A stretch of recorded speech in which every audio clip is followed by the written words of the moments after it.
Tuhan bersamamu.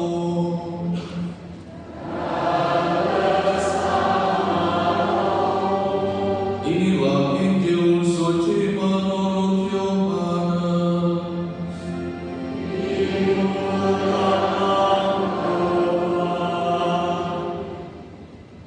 Kita membaca Injil Yohanes bab 6 ayat 37 sampai dengan 40. Dalam rumah ibadah di Kapernaum, Yesus berkata kepada orang banyak, "Semua yang diberikan Bapa kepadaku akan datang kepadaku, dan siapa saja yang datang kepadaku, ia tidak akan kubuang. Sebab aku telah turun dari surga, bukan untuk melakukan kehendakku, melainkan untuk melakukan kehendak Dia yang telah mengutus aku. Inilah kehendak Dia yang telah mengutus aku, yaitu supaya dari semua yang telah diberikannya kepadaku jangan ada yang hilang, tetapi supaya aku bangkitkan pada akhir zaman. Sebab inilah kehendak Bapa-Ku, yaitu supaya setiap orang yang melihat Putra dan yang percaya kepadanya memperoleh hidup yang kekal, dan supaya aku membangkitkannya pada akhir zaman." Demikianlah sabda Tuhan. Pujilah Kristus.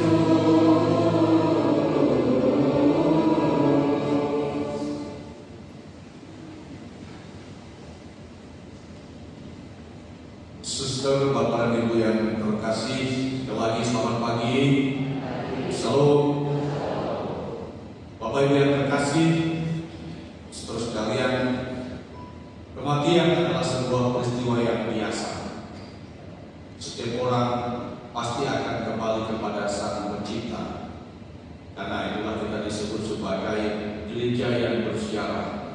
Ada berapa bentuk gereja? Ada 3. 1, gereja yang bersiara. Siapa mereka? Kita yang masih hidup di dunia ini akan menuju rumah Bapa. Yang kedua, gereja yang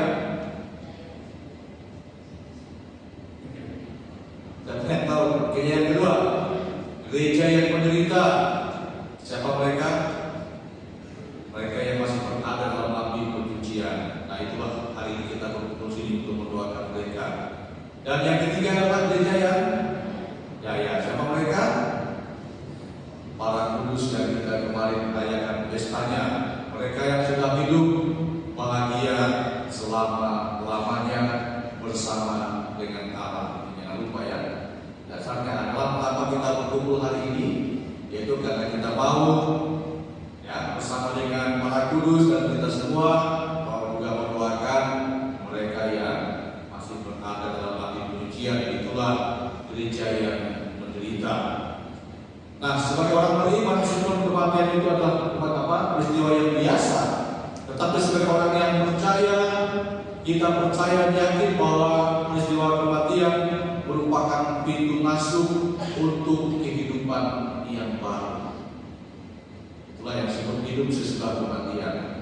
Jadi manusia itu terdiri dari jiwa dan raga. Raga kita mati dan hancur, dan jiwa kita itulah yang akan hidup untuk selama-lamanya. Apa? Pertanyaan bagi kita adalah, akan kemana hidup sesudah kematian ini? Sebagai orang beriman, apa sih tujuannya? Supaya apa kita beriman? Bapak Ibu susul, supaya apa kita beriman? Supaya nanti kalau kita mati, kita bisa hidup untuk selama-lamanya bahagia bersama Bapa dan para kudus di dalam kerajaan surga. Jadi adanya kebangkitan. Kita percaya adanya kebangkitan orang mati. Maka sia-sialah iman kita kalau kita tidak percaya pada kebangkitan. Ya. Atau sia-sialah iman kita kalau kita tidak percaya bahwa ada hidup sesudah kematian. Jadi percuma kita beriman, percuma kita jadi orang Katolik kalau kita tidak percaya akan hal ini. Maka pada pertama hari ini dalam kitab Makabe, bagaimana Makabe mengirim sekitar 2000 atau ya mengirim perak di Yerusalem sebagai uang atau penebus atau penghapusan dosa. Nah, mungkin kalau kebiasaan kita ya, kalau kita memberikan ijazah kan kita ngisi dalam amplop ya. Jadi korban menghapus dosa, dan itu sudah terjadi pada saat zaman Makabe. Supaya diungkapkan dalam bacaan yang pertama tadi. Kenapa? Karena Makabe percaya bahwa adanya kebangkitan, maka para prajuritnya yang gugur dalam perang itu bisa kelak mendapatkan kerahiman Allah.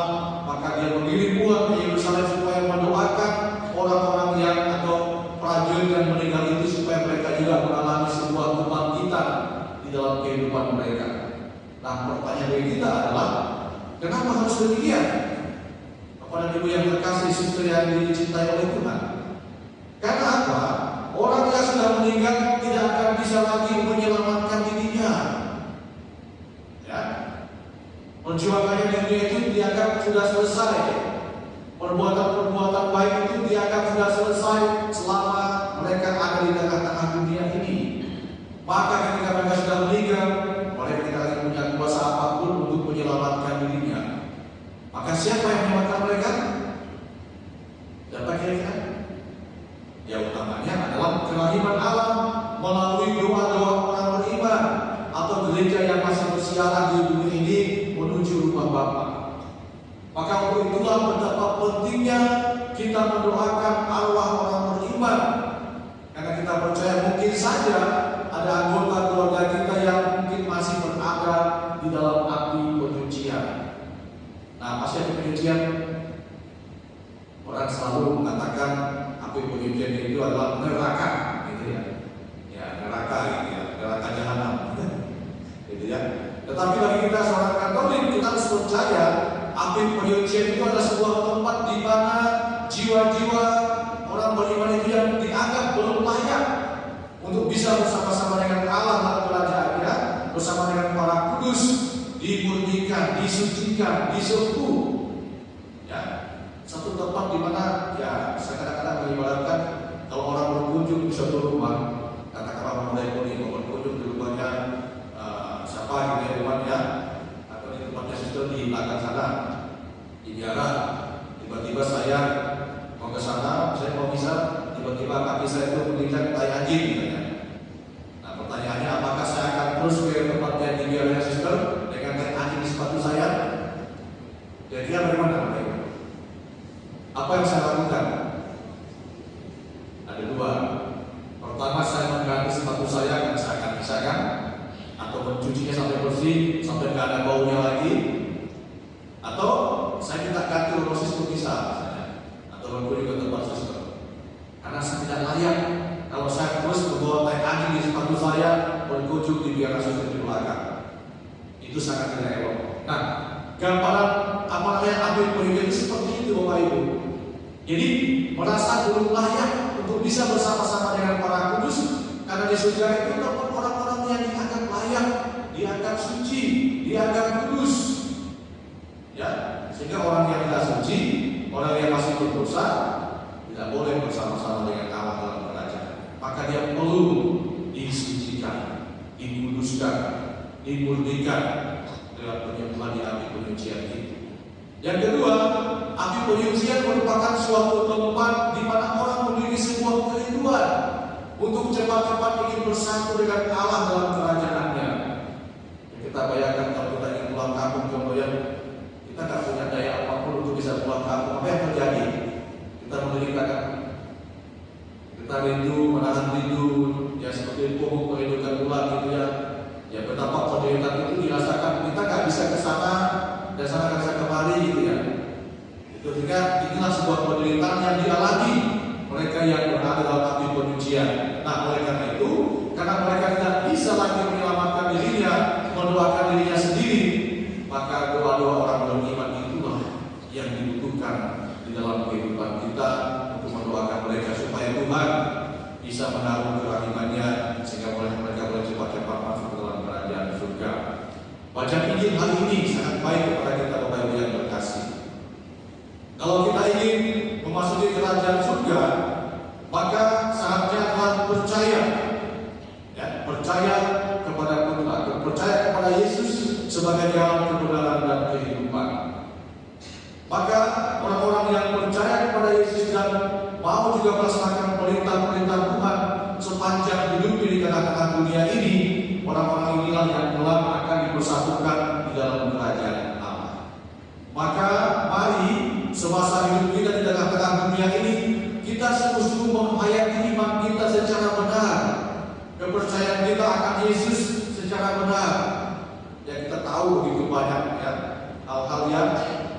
diteladankan oleh Yesus kepada kita semua. Yaitu yang pertama adalah hukum cinta kasih. Ya, bagaimana semasa hidup kita di tengah-tengah dunia ini kan, hidup kita itu singkat, Bapak Ibu. Dan kita tidak tahu kapan kita akan diambil tengah-tengah dunia ini.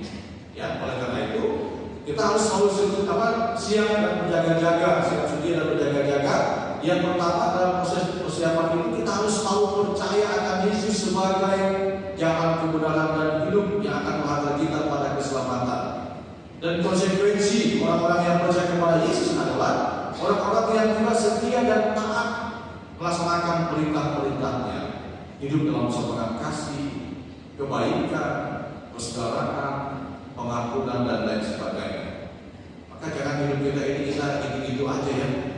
Kita udah lama jadi orang Katolik, tapi hidup kita gitu-gitu aja. Kita masih menjadi orang yang gampang sekali melukai hati orang lain, melukai hati pasangannya, orang tua melukai hati anak-anaknya, gitu-gitu saja.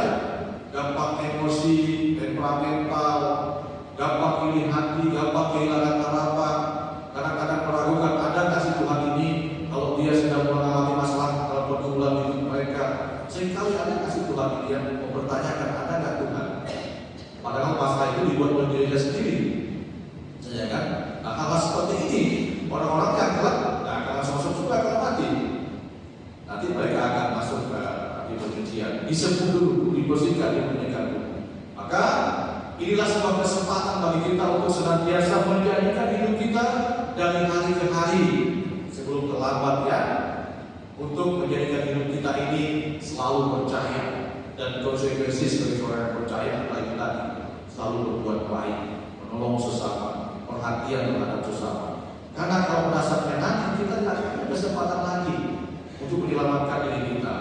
Maka mari saya mengajak kita semua, saya dan Anda, menjadikan hidup kita ini semakin hari semakin berkenan di hati Tuhan, ya, dengan melakukan hal-hal yang baik yang berkenan di hati Tuhan dan juga di hati sesama, sehingga pada saat nanti entah kapan itu misteri dari Allah sendiri kita sudah siap siaga dengan perbuatan-perbuatan baik itu, dan supaya nama kita tercatat dalam kitab kehidupan, sehingga kalau kita boleh mengalami sukacita, kebahagiaan dan kegembiraan bersama Allah di dalam kerajaan surga. Karena itu mari sepanjang bulan ini kita berdoa untuk mereka yang telah mendahului kita, semoga dengan iman dan doa-doa kita Tuhan menaruh kerahimannya kepada mereka semua, sehingga memperoleh rahmat dan keselamatan di dalam kerajaan surga. Semoga demikian.